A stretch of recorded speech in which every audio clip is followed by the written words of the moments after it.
Hi there everyone, Lars here from Camille's Harem with another Writer's Rant, brought to you by Camille's Harem.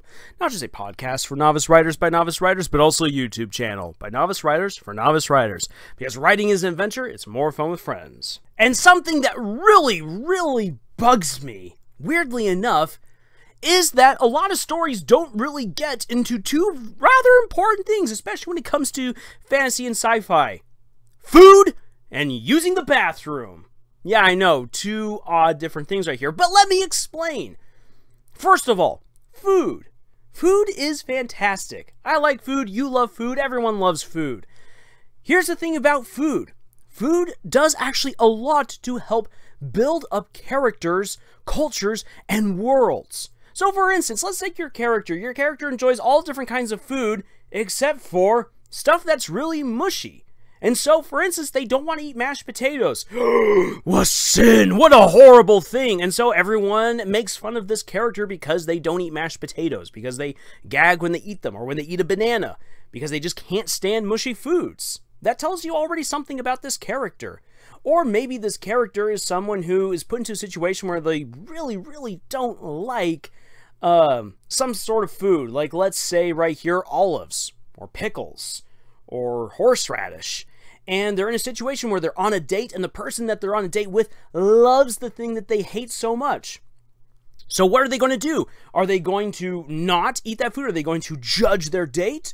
Or are they going to swallow their pride, swallow their fear, swallow their bad taste buds, and eat that? Thing is that food is the gateway to character development. Food can also tell you a lot about a culture.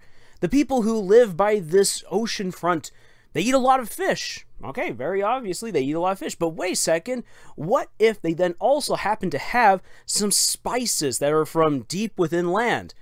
Oh, not only are these people obviously fishermen, but they trade, so they can get good spices from a place that is not native to them. Awesome, I'm already learning at least some things about the culture right here, about these people. A really great example of this actually comes from Disney's Atlantis, The Lost Empire.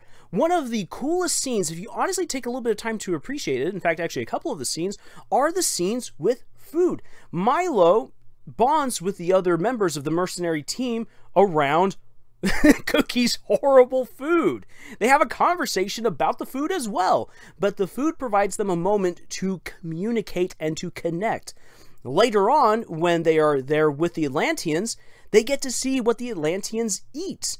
And they're either disturbed by it, they're enjoying it, like Mole is, or they're like Doc, who's just like, oh, this is so fantastic. Like, he's just taking in the culture and everything. So, once again, food provides opportunities for character development, for learning about culture. It's very clear that the Atlanteans are very different. But also, it's kind of neat because there's something that these two worlds hold in common. Food, and the fact that food brings people together. Food can also go a long ways to show, like, what's going on here in this world. Like, let's say you go off on some crazy fantasy or sci-fi world, something very different from Earth. Food helps to show to the audience, or to the readers, that this is indeed an alien world. Because you're not going to find hot dogs or regular bread or cabbages or carrots. Instead, no, you're going to find these weird purple roots that look more like underground crabs than anything else and taste like watermelon. I know, sounds really weird and everything, but the fact that that's there just helps to show you this is indeed an alien world. And it can make you wonder, like, ooh, what would it be like to go there? I want to try out this fine, fancy cuisine. When I think about the Stormlight Archive, I think one of the coolest things that is in the series is the differences in wine and the culture around wine drinking within the story of the Stormlight Archive and on the world of Roshar. There's something that feels similar to it because there's a lot of people who like their fine wine and their wine tasting, but the wine culture and the wine types over on Roshar are very different than what you would experience here on Earth. It once again helps to show that Roshar is indeed a kind of alien world. So, do not forget the food. Food is a way for characters to develop. Food tells you a lot about the world. It allows you to create bonding moments between characters. Food can even help move along the plot. Food is fantastic. Don't forget the food in your stories. Another thing you shouldn't forget about is using the bathroom. I don't understand this. Why is it that with so many stories, there's really like nothing is like, it just happens. Nature takes its course. Of course I'm not going to tell you about this because it's nasty. And nearly every moment on the toilet leads to some sort of personal embarrassment or disaster. However, I would contend this. Having bathroom moments helps to make characters relatable. These aren't some heroes and heroines that never need to poop, never fart, don't have proper bodily functions because that's for plebs. No, these are people. And you don't have to go into any kind of gruesome detail. Nah. I mean, if your story calls for it, fine, do that. No, I don't need to read about the satisfaction of a good BM. No, instead, what you probably should think about doing is have a character be like, holy dang, I've been holding it in for a while. I really need to go and fertilize a bush or something like that. In fact, like let's say you're in a fantasy setting. How do characters deal with that? I mean, you've got to wipe. You got to worry about sanitation because without proper sanitation, you get sick or other bad things can happen. Diseases can be spread. So how exactly do people in a fantasy setting go about good sanitation? Or are they all living in their filth? A brief explanation of bathroom procedures can tell us a lot. Also, characters taking care of themselves, good hygiene. One of the things that really bothers me is when I read a fantasy story and one character is described as greasy, oily, disgusting, but then there's nothing to tell me that any of the characters are actually taking care of themselves. For all I know, these people have no idea how to brush their teeth, wash their hair, or know the fact that they should dip themselves in the water. Do these people know about soap? Have they figured that one out?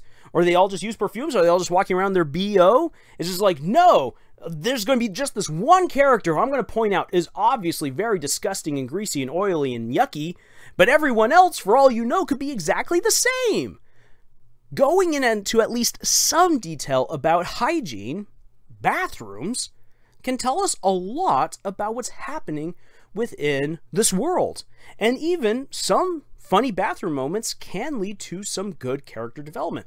One scene that I have in one of my books is very brief, but it really helps to ground the fact that these characters are in high school, is how one kid takes his friend's backpack because he's annoying him and just chucks it into the girl's bathroom and is just like, there, go fish it out.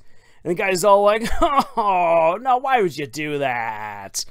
And, I mean, it's a silly, dumb thing right there, but it's something that you would expect to find in a high school setting. And it just helps to ground the fact that these kids, despite the fact that there's fantastic things happening in their lives, are still kids. So, that's what I want you to focus on. I want you to focus on food and bathroom moments within your stories. Don't leave those out, because they can do a whole lot for building up your world and building up your characters.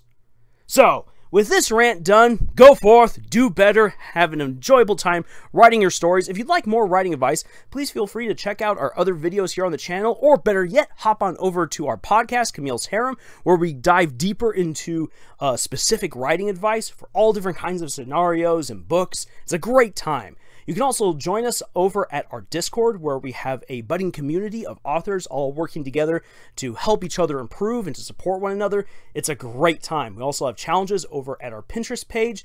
Links for all of these sites are in the description. And thank you for joining us on this adventure that we call writing. And until the next video, y'all, tschüss.